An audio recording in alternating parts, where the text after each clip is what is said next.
Assalamualaikum, ketemu lagi sama saya Yan di channel Tell the Truth. Nah teman-teman, di kesempatan kali ini saya mau ngebahas lanjutan dari video saya yang sebelumnya. Pinjol 2021 pasti datengin DC ke tempat kalian dan mereka nyuruh DC lapangan mereka gitu loh. Nah, hari pertama puasa ini saya didatengin oleh DC. Kemudian di video ini akan saya kupas tuntas hal-hal apa aja yang harus kita lakukan dan hal-hal apa aja yang harus kita hindari saat kita didatengin sama DC lapangan pinjol. Nah, tapi sebelum lanjut ke pokok pembahasan, jangan lupa subscribe, like, comment, and share kalau kalian suka apa yang saya sampaikan. Nih, biar nggak gagal paham, jangan di skip videonya dan kalian simak terus video ini sampai akhir. Berikut ini ada cuplikan video saya sama DC yang tadi. Keep watching. Yang wajib kita ditanya pas kita misalkan ada yang nagih nih, tunjukkan dulu apa itu kartu ID card. ID cardnya kan, kemudian wajib ada dulu itu. Yang kedua, ya surat tugas tadi yang saya tanya, surat tugasnya ada nggak dari kantor itu kan? Surat tugas itu isinya gimana Pak? Nah, yang surat tugas ini bahwa yang bersangkutan atas nama itu yang nagih, dia ada namanya di situ, ditugaskan dari kantor mana dulu. Jadi di situ ada stempel kantornya Pak, gitu loh. Oh, berarti berkopi surat resmi ya? Iya, surat resmi. ID card, surat tugas. Surat tugas. Kalau nagihnya rame-rame itu boleh enggak? Satu orang atau nggak dibolehin? Nggak boleh. Nggak dibolehin, itu kan udah melanggar. Otomatis yang ditugaskan itu cuma satu orang dari kantornya. Oh, berarti kayak Bapak ke saya ya personal. Iya, personal. Iya kan? Jadi kalau urusan rame-rame itu namanya masa kan, namanya itu kayak apa sih? Ya, misal dari Artinya kantor beberapa kan, orang gitu kan. Pemaksaan kan gitu. Oh, itu nggak boleh dari FPI ya? Itu tidak boleh. Ini udah melanggar ketentuan undang-undang gitu Pak.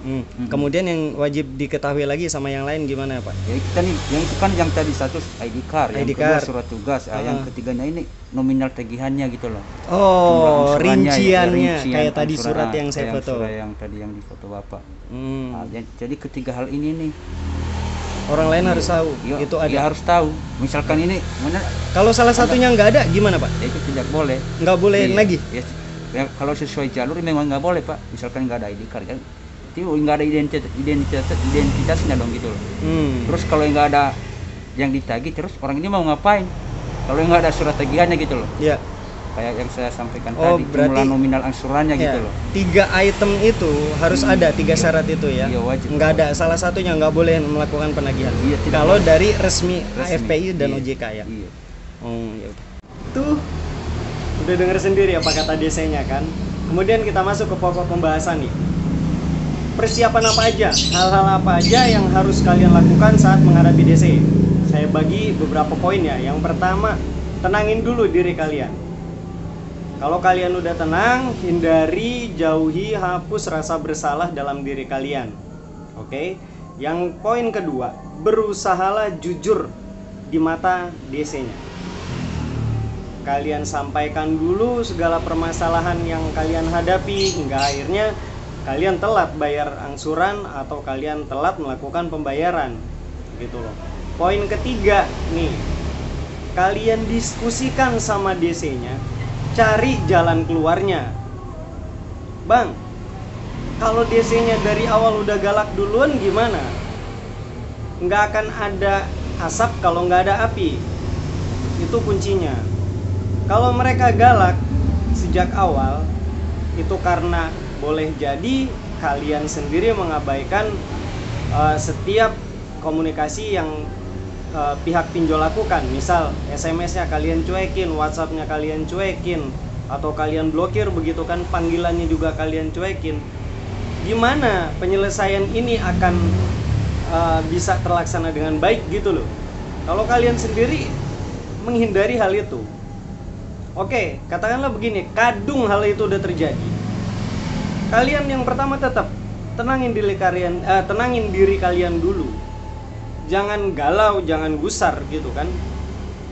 Kalau kalian galau, kalian takut, kalian gundah, gusar, kalian akan depres dan DC pasti nemuin celah itu gitu loh. Wah, nih orang takut sama gue nih gitu kan. Nih orang punya rasa bersalah. Betul, kita salah, kita keliru belum melakukan penagihan, kita belum melakukan pembayaran. Tapi kan kita nggak juga layak dicaci maki sama mereka. Apalagi kayak pinjol sebelah tuh, Kredivo yang DC-nya lagi viral kan, sampai kasus ini dibawa ke masalah hukum, setahu saya begitu. Tapi kalau DC yang lain atau yang DC yang datang ke tempat kalian juga melakukan hal yang sama, kalian tetap tenang, kalian coba ngomong baik-baik, Pak, saya di sini mau selesain masalah ini gitu loh. Jangan Bapak marah-marah di sini. Kalau Bapak mau marah-marah, silakan Bapak pulang. Untuk apa? Mending Bapak tidur di rumah, apalagi ini bulan puasa. Kalian sampaikan kayak gitu. Kalau mereka memang masih marah-marah, kalian juga bisa undang orang yang dituakan atau katakanlah aparat desa begitu kan, entah RT entah RW untuk menengahi permasalahan kalian. Dan jangan lupa rekam buktinya. Oke, yang perlu kalian hindari lagi adalah yang berbau kebohongan. Jadi dalam artian begini, kalian ini punya uang, tapi kalian tutupi, kalian keep, kalian simpan uang itu dan kalian nggak mau bayar. Itu kalian hindari sikap begitu. Sikap tidak bertanggung jawab seperti itu harus kalian hindari. Nah, kalau kalian dipaksa untuk, Pak, Bu, kami nggak mau tahu, harus bayar, ya kan? Ibu di sini sudah berutang, harus bayar. Mau cari pinjaman kemana? Kami nggak mau tahu. Yang jelas harus bayar hari ini juga. Tanya sama dia, Pak, apa itu solusinya? Dengan cara nutupin utang, pakai utang lagi. Jangan, nggak selesai masalah kalian. Tanya sama dia sendiri, sama DC-nya. Bener nggak apa yang dia sampaikan gitu loh? Nyelesain masalah kalian nggak? Kalau masalah kalian sendiri nggak akan selesai, untuk apa kalian lakukan? Kalau DC-nya masih maksa, ya mau gimana Pak? Nggak ada uang, gitu kan? Buat hidup kalian aja, buat hidup saya aja, masih susah. Macam mana kita mau bayar?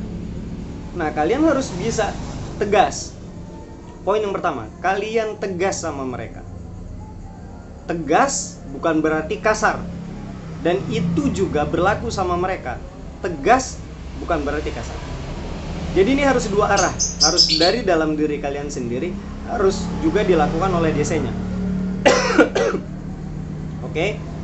Poin selanjutnya yang kalian harus hindari adalah jangan sampai kalian nervous atau gugup.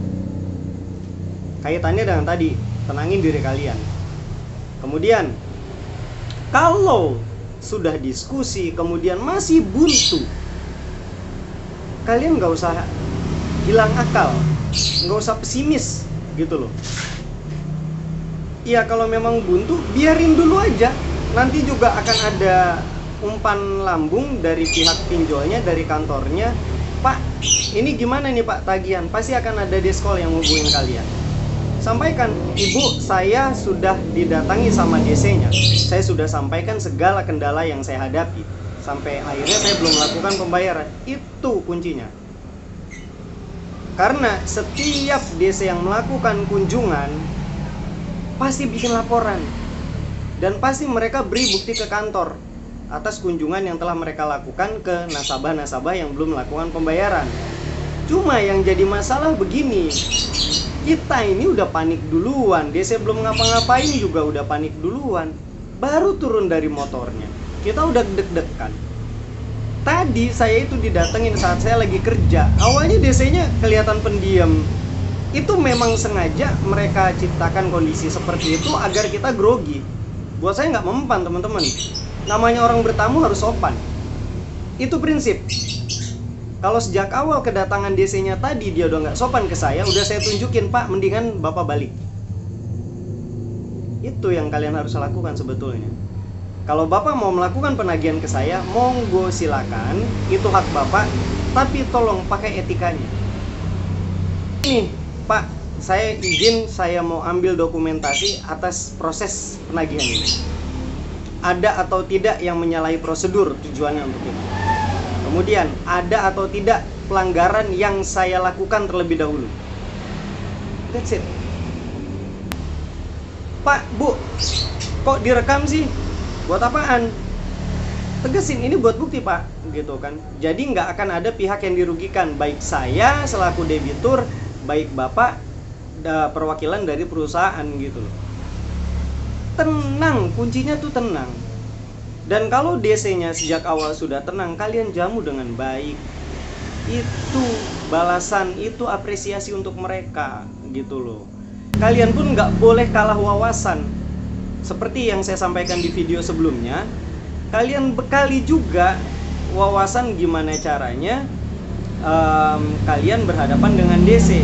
Satu, kalian harus tahu regulasinya. Kedua, kalian harus tahu aturan mainnya. Ketiga, kalian harus tahu resiko kita sebagai debitur yang belum bisa melakukan pembayaran. Jadi nggak ada ceritanya lagi mental kita drop hanya karena kita dipush sama DC. Itu poin penting yang bisa saya sampaikan di video ini gitu loh. Nah, kalau teman-teman sendiri masih berusaha terus kabur, kemudian menghindar setiap kali ada penagihan dari pinjol, kalian salah. Sampai kapanpun masalah ini nggak selesai. Dan poin yang paling penting, kalian nggak pernah tahu itu DC akan melakukan apa. Contoh, tadi ini DC nggak sama sekali loh ngubungin saya. Tiba-tiba aja dia datang. Untung ketemu sama saya. Kalau nggak gimana? Tuh DC yang punya skill. Dia nggak akan pernah ngomong duluan, "Ibu, bapak, saya mau datang. Lokasi ibu di mana? Lokasi bapak di mana saat ini? Tolong share lokasi." Nggak mungkin. Nanti kalian keburu kabur, mereka juga ngerti. Mereka akan selalu datang tiba-tiba. Nggak pakai ngabarin dulu. Nah, mudah-mudahan apa yang saya sampaikan di sini membawa inspirasi, membawa motivasi baru buat kalian. Jangan lupa kalian simak terus video dari saya. Jangan lupa dibunyiin loncengnya tuh, notifikasinya, biar kalian selalu dapat pencerahan, selalu dapat informasi, selalu dapat motivasi baru. See ya.